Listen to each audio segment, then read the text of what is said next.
La Biblia tiene escenas tan aterradoras que ni el cine de terror se atrevería a mostrarlas. ¿Quieres saber por qué nadie predica estos versículos?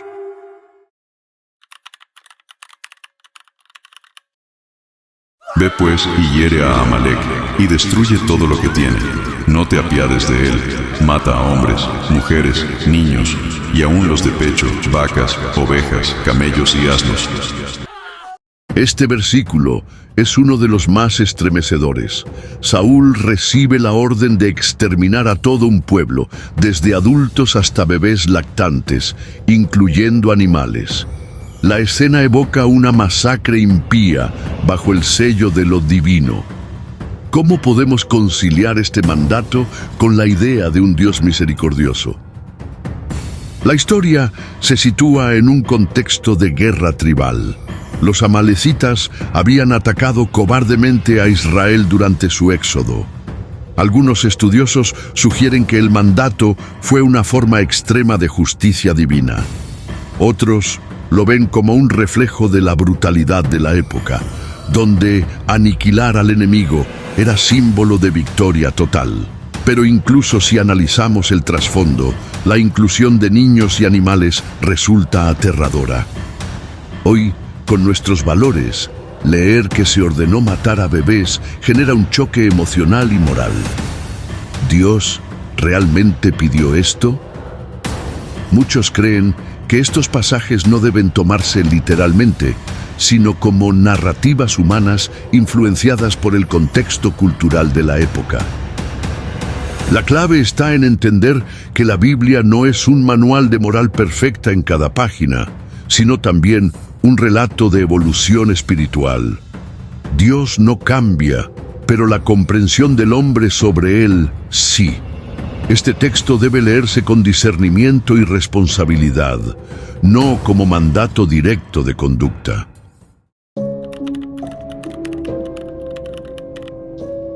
Subió de allí a Betel, y subiendo por el camino, unos muchachos salieron de la ciudad y se burlaban de él, diciendo: «Calvo, sube, calvo». Y mirando él atrás, los maldijo en el nombre de Jehová. Y salieron 2 osos del monte, y despedazaron de ellos a 42 muchachos.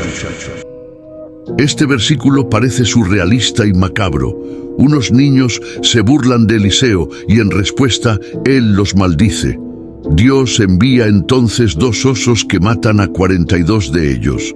¿Cómo justificar esto? Algunos dicen que los muchachos podrían ser jóvenes adultos, miembros de una pandilla. Aún así, la respuesta es desproporcionada. Una burla justifica un castigo tan salvaje. Este relato ha sido muy debatido y es usado por escépticos como un ejemplo de crueldad divina. Si alguno tuviere un hijo contumaz y rebelde, que no obedeciere a la voz de su padre ni a la voz de su madre, entonces todos los hombres de su ciudad lo apedrearán y morirá.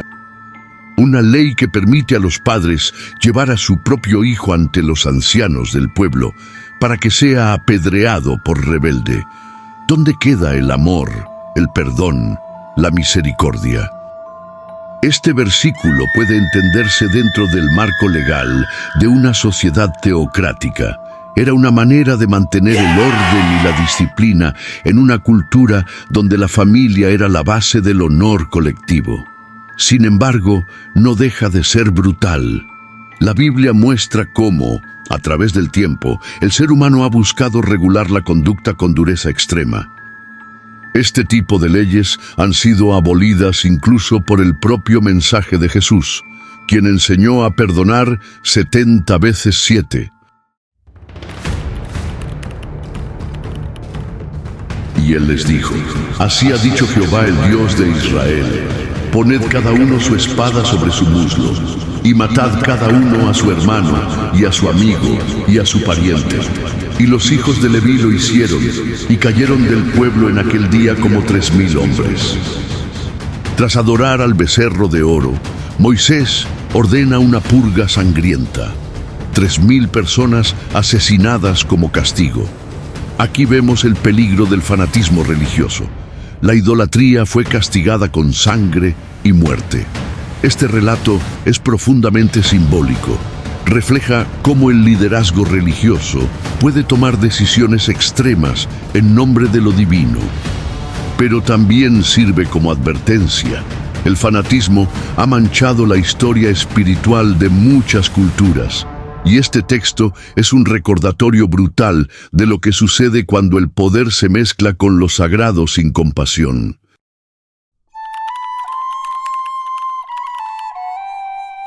Dichoso el que tomare y estrellare tus niños contra la peña.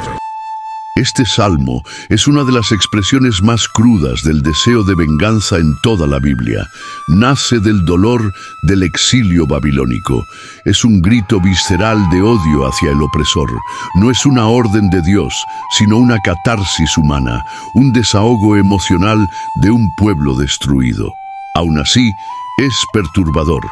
Celebrar la muerte de bebés es algo que ninguna moral moderna puede aceptar. Este verso nos recuerda que los textos sagrados también reflejan las heridas y el odio humano.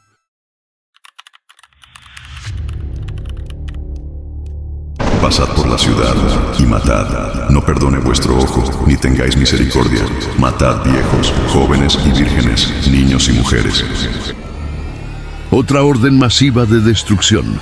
Se ordena una matanza sin distinción, incluyendo mujeres y niños. La razón: purificar Jerusalén por su pecado. Aquí no hay redención, solo castigo. Algunos ven este pasaje como una visión simbólica, no un hecho literal. Pero su contenido sigue siendo escalofriante. Muestra el pensamiento apocalíptico de Ezequiel, en el que la justicia divina se muestra implacable.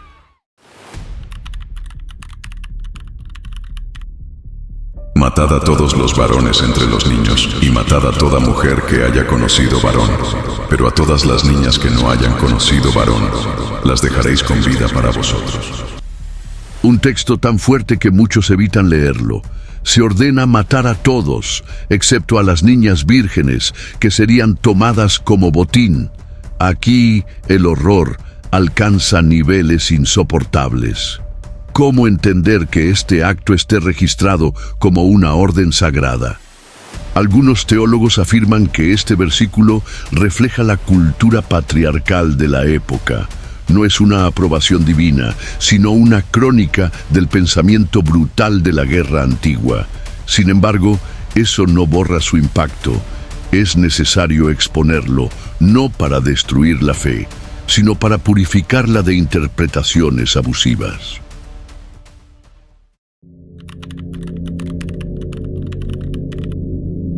Y Jehová dijo a Moisés: toma a todos los príncipes del pueblo y ahórcalos ante Jehová delante del sol, y el ardor de la ira de Jehová se apartará de Israel.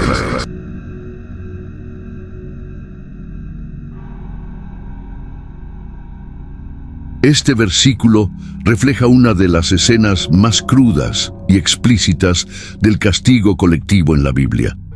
La palabra hebrea usada puede referirse a colgar, empalar o exponer públicamente a los culpables. Dios le dice a Moisés que tome a los líderes del pueblo que habían pecado con mujeres moabitas y participado en la idolatría de Baal Peor, y los ejecute públicamente ante el sol. Lo más escalofriante es la instrucción: que sean colgados o empalados como espectáculo de castigo bajo el sol, como si se tratara de un acto que debe causar horror y advertencia a los demás. La ejecución no era privada, era un acto simbólico de purificación nacional. El pecado debía ser arrancado de raíz, y la ira de Dios solo se apaciguaría con muerte. Esto refleja el pensamiento de la época. La infidelidad religiosa se veía como traición, merecedora de la pena más cruel. Los príncipes colgados no eran gente común, eran líderes del pueblo. Y no solo morían, eran expuestos, humillados, empalados o colgados para que todos los vieran. Pero es justo aquí donde más necesitamos el discernimiento. Dios no cambia, pero los humanos sí hemos cambiado nuestra forma de entenderlo. Este pasaje no puede usarse como modelo divino. Es un espejo de lo que pasa cuando la religión se mezcla con justicia sin misericordia. No es el corazón de Dios lo que empala, es el miedo y la furia humana mal canalizada en nombre de lo sagrado. La Biblia no es un libro de cuentos infantiles suaves, ni un catálogo de frases bonitas para compartir sin pensar. Es un texto que refleja la brutalidad, el dolor y las sombras de la historia humana.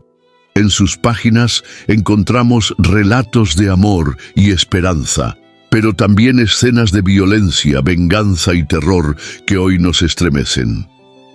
Estos versículos tan duros, tan horribles, nos obligan a preguntarnos ¿cómo pudo el pueblo de Dios escribirlos? ¿Cómo pudo atribuirle esas órdenes a su Creador? La respuesta no es sencilla, pero es necesaria.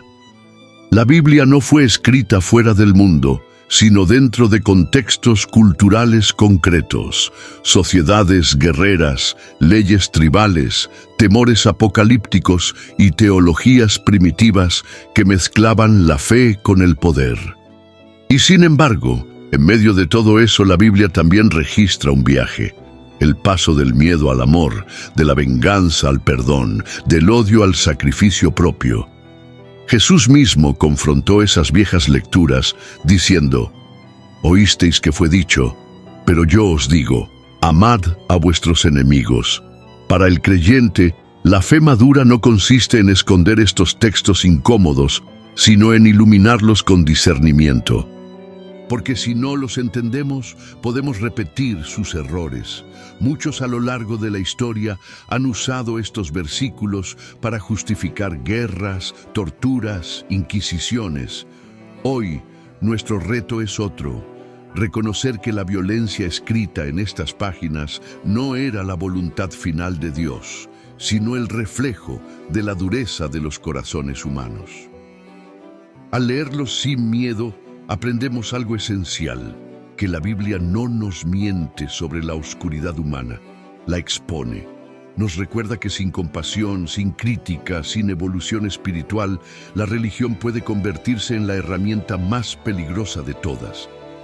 El mensaje final es este: no rechaces la Biblia por sus sombras, ábrela y míralas de frente, porque solo así podemos elegir la luz. Estos versículos no se escuchan en el púlpito, pero aquí sí. Cuéntame, ¿quieres más videos así? Deja tu comentario.